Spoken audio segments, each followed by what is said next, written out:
New Orleans French Quarter is so haunted that I've split this vlog into two. As many of you will be aware, I used to live in the French Quarter. I've therefore arranged these vlogs geographically, so it could be followed as a walking tour should you choose to. It's in two parts. The first part was west of Jackson Square, and the second, Jackson Square, which this is, and east of it. Jackson Square was first developed in 1721. It functioned as a gathering area for locals to mingle after attending St. Louis Cathedral, and as a welcoming area for visiting soldiers. It was also where public punishments and executions took place. The gates now close at 6 p.m, just as the sun begins to set. No visitors are allowed in, and no ghosts are allowed out. If you lean against the gate, you may feel a tug on your shirt, or find your backpack being unzipped. Locals swear it's a ghostly hands reaching through the iron gates, trying to hold on to you. Locals have also seen stray cats wander through the park, and look as if they're rubbing up against a person's leg, but there's nobody there. Café du Monde, 800 Decatur Street, on Jackson Square, is famous for its beignets, fried dough sprinkled with powdered sugar, which is a New Orleans institution. Beignets are accompanied with café au lait, made with hot milk and dark roasted coffee, mixed with chicory to offset the bitter taste. Some local patrons claim that a ghost takes their orders, then disappears. Enjoying a beignet one day, in walked Alan Toussaint in a white suit and white fedora. Strikingly tall, the cafe went silent, although I suspect I was the only customer who knew he was. A pillar of the New Orleans rhythm and blues scene, he is probably most famous for having produced La Belle as Lady Marmalade. Muriel's is one of the many restaurants surrounding Jackson Square at 820 Charter Street. In the early 1800s, this was the home of Pierre Antoine Lepardi Jourdan. He loved the house in the heart of New Orleans so much that he renovated and turned it into a dream home. Unfortunately, he also loved gambling.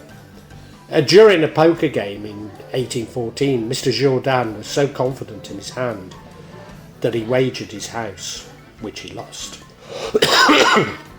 Unable to fathom losing his dream home, he decided to take his life so that he could stay in the house forever.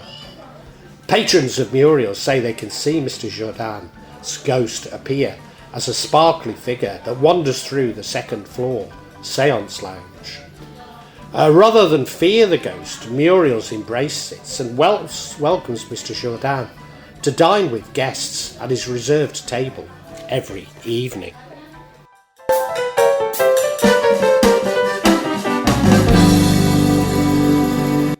Haunted Museum at 826 and 828 North Rampart Street. In 1999, author, TV celebrity and voodoo queen Bloody Mary opened a haunted museum in New Orleans French Quarter. The museum is located in a 200-year-old haunted house. The museum is on two floors. The first floor is a variety of paranormal items, voodoo altars adorned with gift offerings, a shrine dedicated to the voodoo queen Marie Laveau, and a fully functioning Victorian seance parlour that is still used to this day. When Hurricane Katrina made landfall and ripped huge swathes of New Orleans apart, Adie let Jacques move into her apartment so that they could ride out the storm together. But little did she know that the demon she'd invited into her home. As their relationship strained, bouts of binge drinking and drug abuse made things worse, and Adie tried to have Jacques evicted. It was one of the last moves she'd ever make. Jacques had a mental breakdown and murdered his girlfriend Adie before going on a wild bender and taking his own life. On the second floor of the haunted museum is a kitchen with Jacques and Adie's fridge and oven, which were the scenes of the crime. The Bourbon Orleans Hotel at 717 Orleans Street. The Bourbon Orleans was home of the famous quadroon balls. Today, a lonely ghost can be seen dancing beneath a crystal chandelier. The hotel is also home of a ghost nun who slapped a man working on the stairwell for swearing. The Maison de Ville Hotel, 727 Toulouse Street.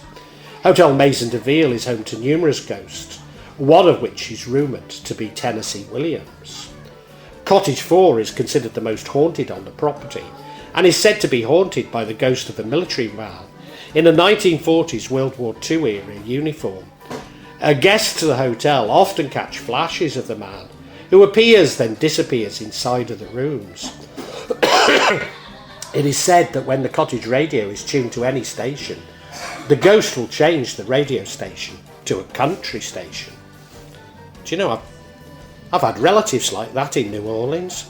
He's also said to appear when seances have been held on the property.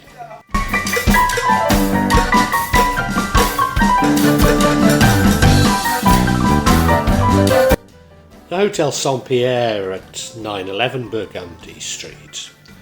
Hotel Saint-Pierre was one time the first jazz museum. This historic property is one of the oldest in the entire French Quarter and even survived the fire of 1794. But with this age comes mysterious occurrences, and the hotel has no shortage of paranormal activity. One is a Confederate war veteran who haunts what was the former slave quarters on the properties, now the cheaper rooms at the hotel. The other ghost is a middle-aged man that apparently moves objects in the rooms and changes the channels on TV periodically. One guest reported that he started to drift off to sleep one night. He dangled his arm down between the mattress headboard and the wall of the room. Before he fell asleep, he felt a cold, wet, clammy hand grab his own from underneath the bed. The Andrew Jackson Hotel at 919 Royal Street. Originally home to a boarding school and orphanage for young boys who lost their parents to the yellow fever, fires consumed the building and the young boys inside. Hotel employees and guests have seen, heard or felt ghosts on the premises. Some of these spirits have allegedly pushed people out of their beds and can be heard laughing sometimes in the courtyard. And many believe these are the young boys who perished in the terrible fire. The spirit of the boys, along with one believed to be a former housekeeper, will move personal items and furniture around guest rooms. The boys hiding items as a joke, and the housekeeper fluffing pillows and straightening towels. Lafitte's Blacksmith shop at 941 Bourbon Street. Lafitte's is one of the oldest structures in all of New Orleans, having been built in the 1770s. At one point it belonged to the famous pirate Jean Lafitte, which inspired the bar's namesake. Jean Lafitte earned the love of Louisiana when he helped Andrew Jackson defend New Orleans during the War of 1812. According to local folklore, Jean Lafitte haunts this bar as a full-bodied apparition. His favourite hobby is lurking in dark corners to watch patrons. Although Lafitte claimed a valid privateering licence, making his maritime attacks technically legal, he was pardoned for his crime and his ships returned after the war, as the country was indebted to him. Ladies to visit Lafitte's can get a scare in the bedroom. Rumour has it that if you take a photo of the mirror, you might just capture a ghost in the background. Mississippi River Bottom at 515 St. Philip Street. A former house of ill repute. The MRB bar is home to a rather feisty lady ghost who's said to have been a lady of the night who hanged herself in the courtyard. She's spotted in the mirror of the woman's restroom and is believed to have shoved people and even smashed the mirror. The MBS was around the corner from where I lived, and whilst I cannot claim having been a regular, I did used to visit it. Again, I was totally unaware of anything malevolent.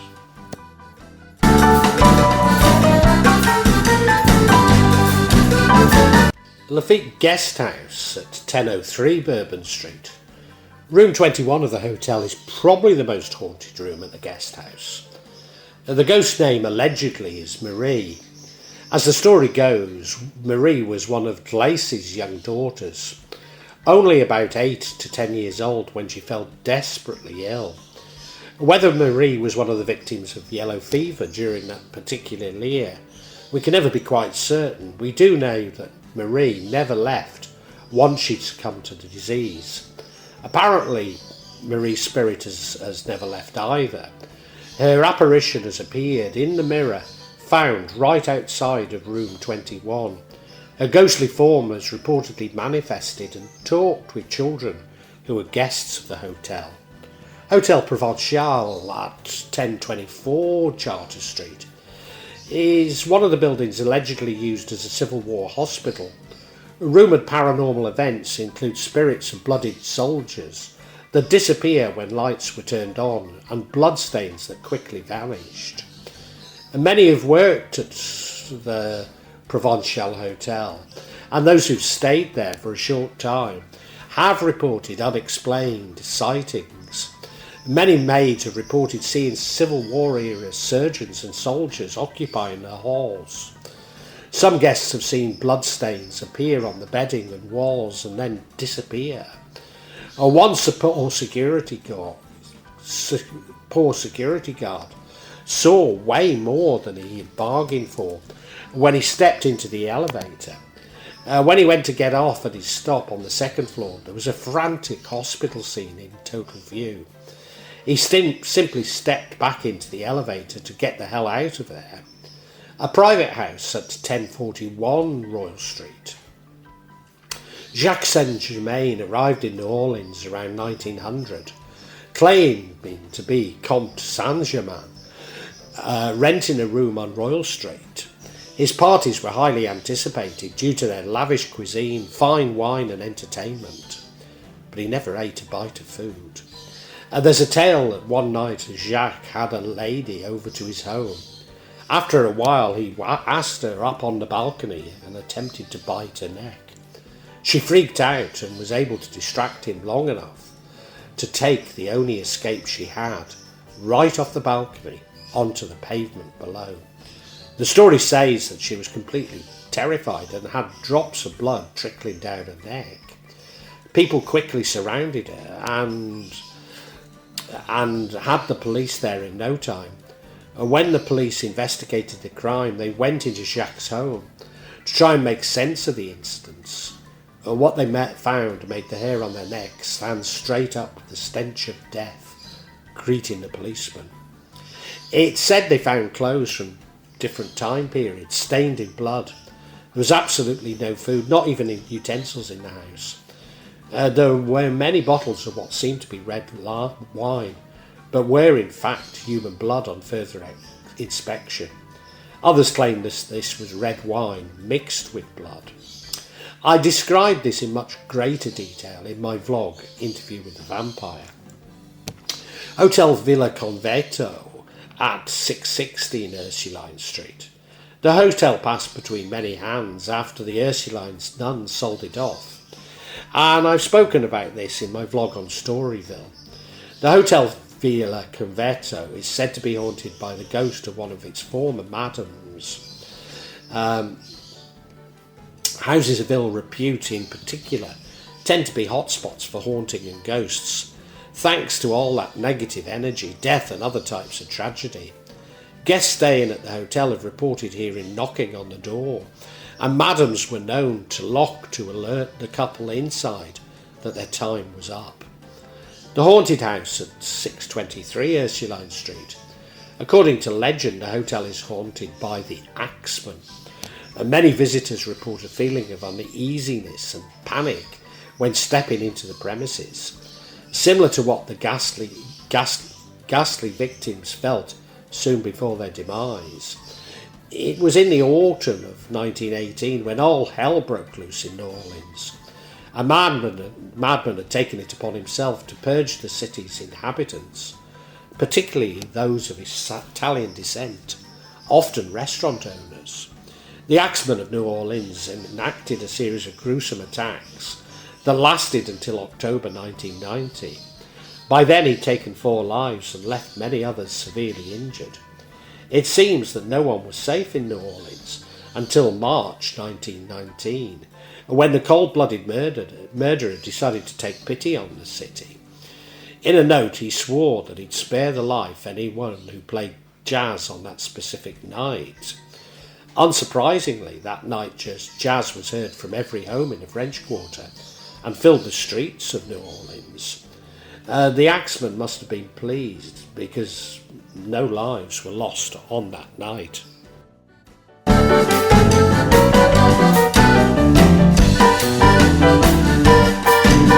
Ursuline Convent at 1100 Charter Street.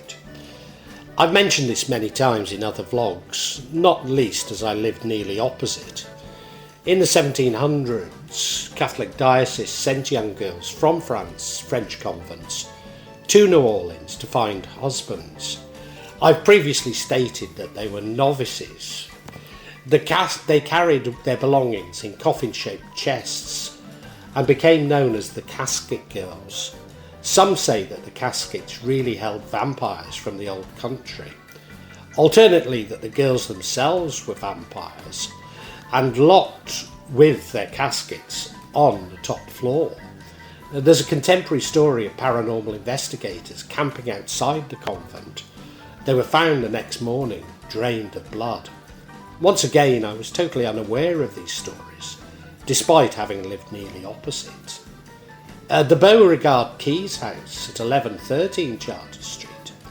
This house is the home of a number of famous residents, including General Beauregard and Paul Morphy. The ghosts which haunt this house seem to be connected to the General himself and have affected almost every person who's lived there. Now, I actually lived next door and was again unaware of anything malicious at the house.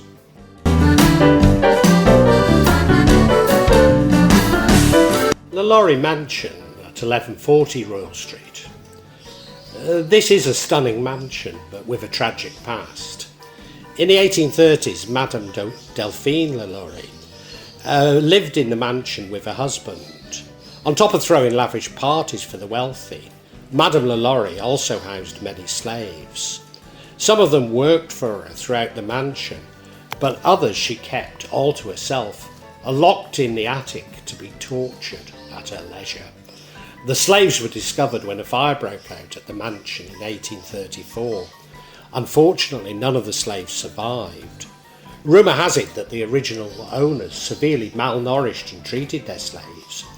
They even buried some of these poor souls in the backyard. The ghosts are said to haunt the mansion today. Privately owned, no one from the public can enter the premises, though many say that they feel its spooky allure. The ghosts of the enslaved are said to still haunt the building, and the mansion itself is now cursed. The Lalaurie Mansion was for a brief time also a school for girls during the mid to late 19th century. Within a short amount of time, reports of physical assaults came to light. We know that the young girls would approach their teachers, tears streaking down their faces and their sleeves rolled up. They exposed the flesh of forearms scratched and bruised, apparently by a mysterious woman. New Orleans enthusiast Nicolas Cage bought the mansion back in 2007, hoping it would inspire him to write a horror novel. Shortly after, he had to file for bankruptcy and sell the mansion. My yard and pool backed onto Lalaurie Mansion, and I would pass it many times of the week on my way to Verdi-Mart, and can honestly say I never felt anything. But it would seem that many of these stories began after the publication of Jean Delvan's 1946 The Haunted House of Rue Royale. Certainly Madame Lalaurie may have mistreated her slaves, as many did at the time, but the more gruesome elements could be a fabrication.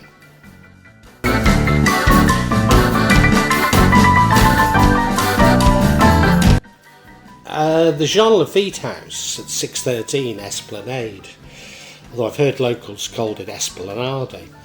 The haunted Jean Lafitte House, according to local folklore, the infamous pirate himself may have hosted a smuggling operation here.